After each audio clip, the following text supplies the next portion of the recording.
I really dived into following you about 5-6 months ago. And a couple things that became really clear initially. I crashed on my mountain bike 5 years ago and broke my neck. For a long time, I wondered, what the fuck? What was this about? And in coming back into your work, I'm really seeing that I am so powerful and my resistance is so massive. And so my desire to speak with you today is because in hearing you talk about or coach people, that when they know there's something they really, really, really want, but there's too much in the way for it, go general. So I've been staying away from thinking about or really focusing on this idea of being able to heal my body. Yeah. So it's not easy though, because it comes up often, doesn't it? I'm in it like all constantly. the time. Constantly, yeah.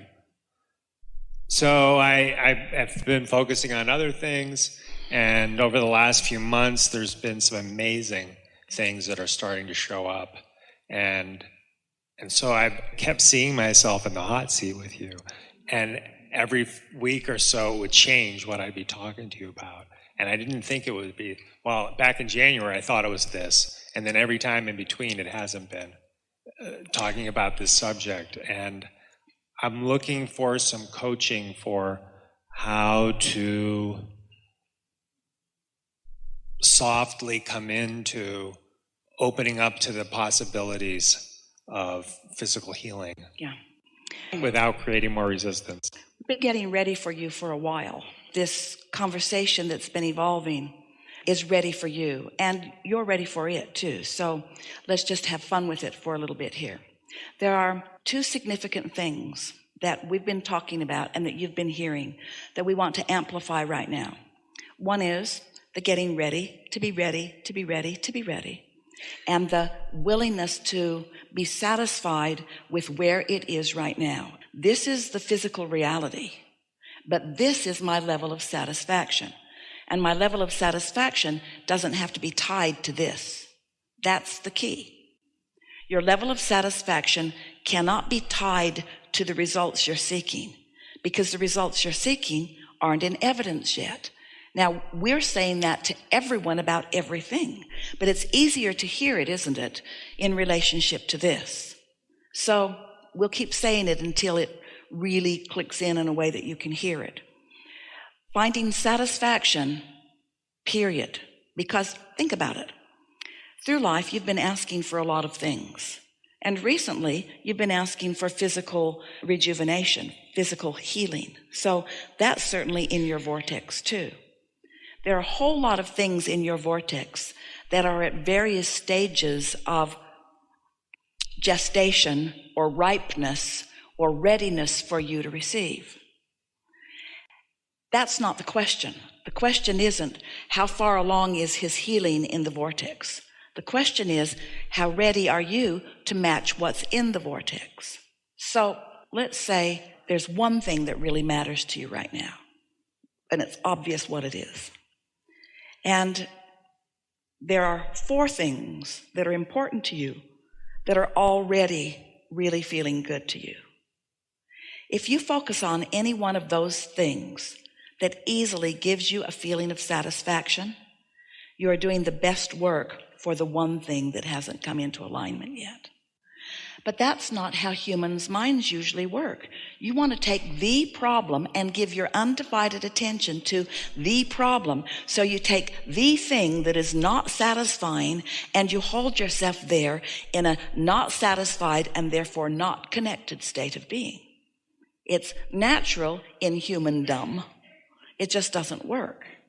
And so it really is about not just about finding some distraction. Esther has been really enjoying this game of satisfaction to the point that she's pretty sure if anyone were traveling with her who didn't know her, or maybe even who did, they would have her committed, because sometimes she's talking right out loud about the things that are satisfying to her in the moment. She'll be walking down the ramp on the airplane saying, This is so satisfying. This is so satisfying. It's so satisfying. Sometimes she does the highway patrol thing that the highway patrol does in California, where they zigzag across all the lanes of traffic in order to slow everyone down. She does that with her bag. Because it's so much fun, and it makes everybody behind her wonder what she's doing. She just wants them to slow down and enjoy what's written on the walls in the ramp. There are lots of beautiful pictures and wonderful things. She's just sort of playing a game of satisfaction with life these days for no good reason other than it's sort of kind of fun. Just find any reason that you can find and practice it. And then those things become more and more and more satisfying until the one thing that isn't satisfying becomes irrelevant in the satisfaction game. So what we're asking of you is to not play a reality game. We're asking you to play the satisfaction game, because there's a lot that's satisfying, isn't there? There's a lot that's satisfying. It's a remarkable chair that you have. That has to be so satisfying. You can move that thing in amazing ways. That has to be so satisfying. And it minds you. It does what you ask it to do. It was precisely created with you in mind. It is like a really good friend. It is so satisfying.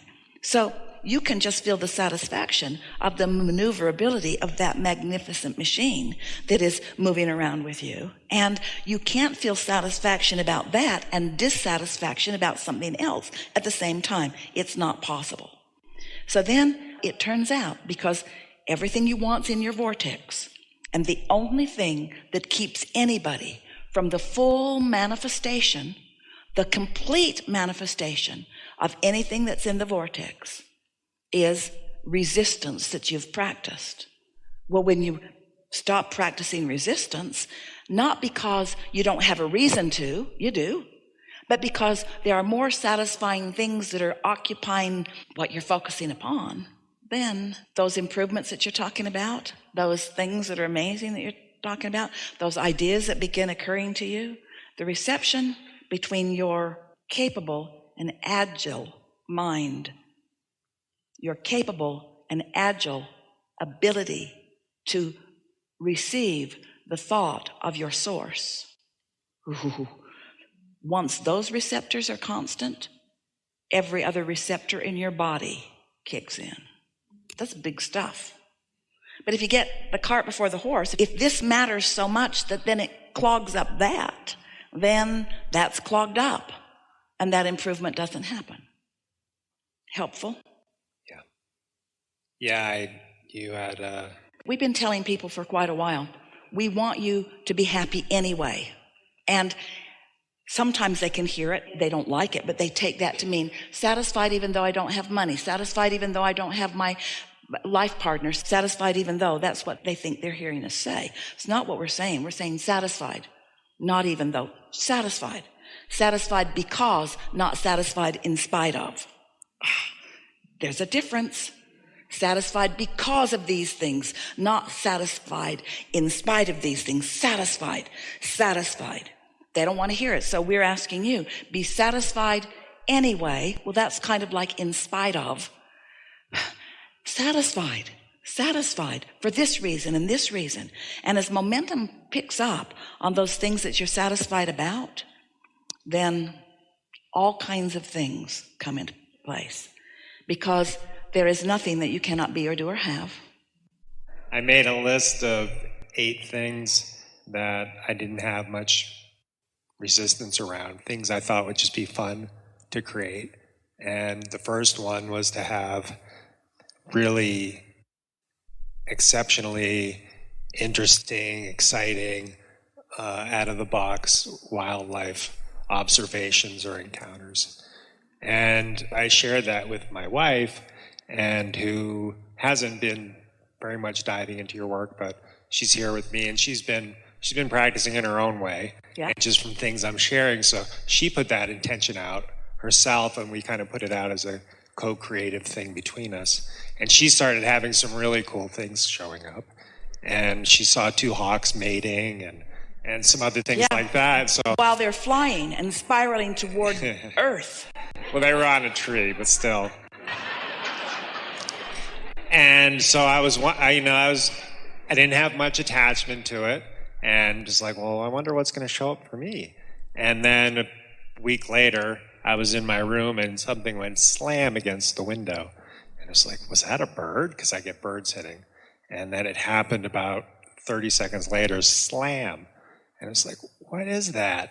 And my caregiver was there with me, and she said, I think it might be a squirrel.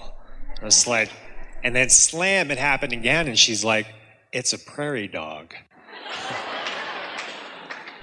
And I was able to turn my chair, and he did it one more time. And she said, I think he really wants to come see you. I think he wants you to see him because he is step 2 in the equation of you asking. Because you can be or do or have anything. Doesn't matter how bizarre it is. That doesn't happen that often. I don't know anyone who's seen a prairie dog throw themselves at their window. Yeah. But that was very satisfying. There you go. Yes, it is. There you go. Evidence of my resistance-free asking.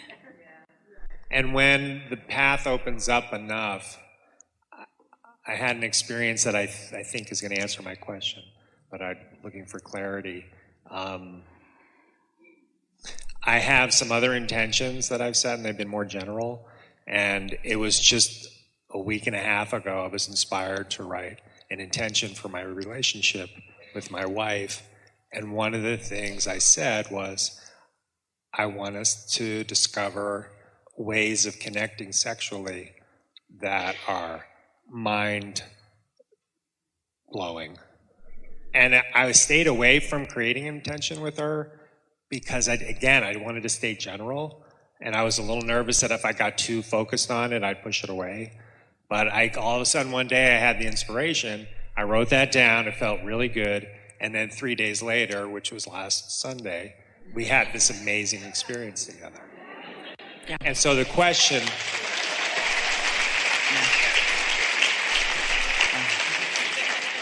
The question is, and is that I'm assuming the same thing's going to happen around my physical body. It is. At some point, I'll be inspired to get more specific. Yes. But I have to wait until then before I can.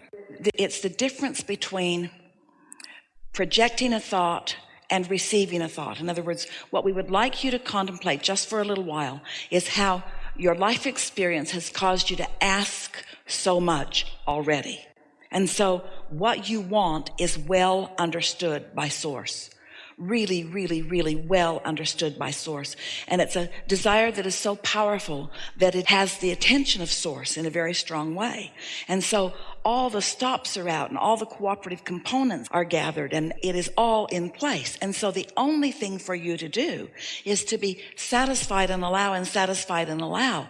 And when you reach for things that you doubt, then you don't accomplish that. That's why you almost have to stay off the subject.